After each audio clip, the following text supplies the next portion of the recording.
بە ئاسانی لە ماوەی ساڵێکە دیوارەکە تەواو بێ، بە ئاسانی تەواو بێ ئەگە هیچ ڕێگریەک نەبێ.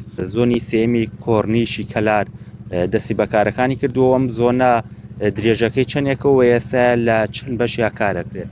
سڵاو لە جەنابەت بەخێر بن یاخوا. زۆنی سێی ئەو لەو شەش زۆنە ئێمە کە دەستمان پێکردو ئێمەش کۆرنیشێ وەکو زۆنەکانی تر. ئەوەی زۆنی سێ درێژی هەموو کۆرنیشەکە 1650 مەترە.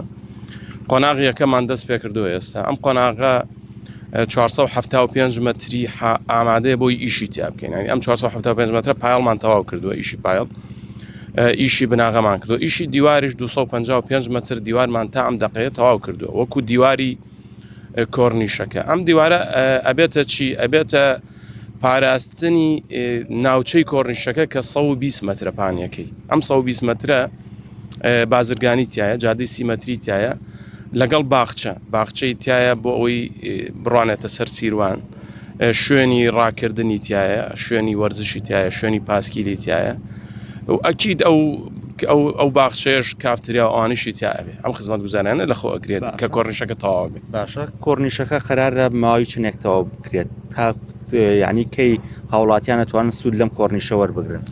کۆرنیشەکە یەکێکە لە بەرگە گرنگەکان بۆ ئێمە، وەکو ئێمە پرۆژەیەکە ئەم پرۆژەیە تێکەڵە، بەڵام دیوارەکە زۆر گرنگە بۆ ئێمە، یانە زۆر مەبەستمانە تەواوی کەین ئەم کۆرنیشە ئێمە.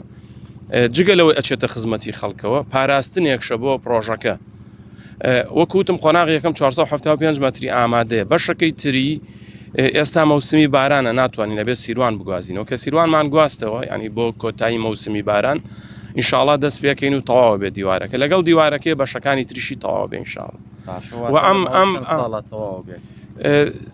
ماوەی چەند ساڵ نیە ئەگەر ڕێگری نەبێ، ینی ئەمە ئێستا ئەم بەشەی لە مانگی کۆتایی مانگی حەوت دەستمان پێکردو، های ئەوە دووسێ بارانیش ببارێ، ینی 475 مەتر تەواو بێ لە ماوەی چەند مانگێکە. بۆی ئەگەر ڕێگری نەبێت بە ئاسانی لە ماوەی ساڵێکە دیوارەکە تەواو بێ، بە ئاسانی تەواو بێ ئەگە هیچ ڕێگریەک نەبێ. خزمەت گوزارێکی دوای ئەوەش ممکنە ینی کە ئەمە تەواو بوو لەگەڵ یا ئەوی تریش تەواو بێ. باشە، چالاکی دیکە چی لە خۆی یەگرێت؟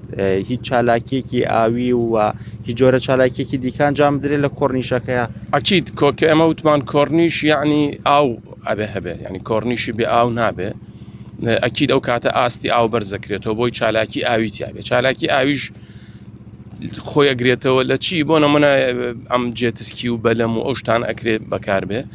و ئێمەش شوێنی هینمان هەیە دابەزاندن بۆ سەر ئاوەکە، دابەزینە سەر ئاوەکە، ینی دیوارەکە لە بەرەوەی بەرزە، قادرمە و بەلکۆن و ئەو شتانەشی تایە.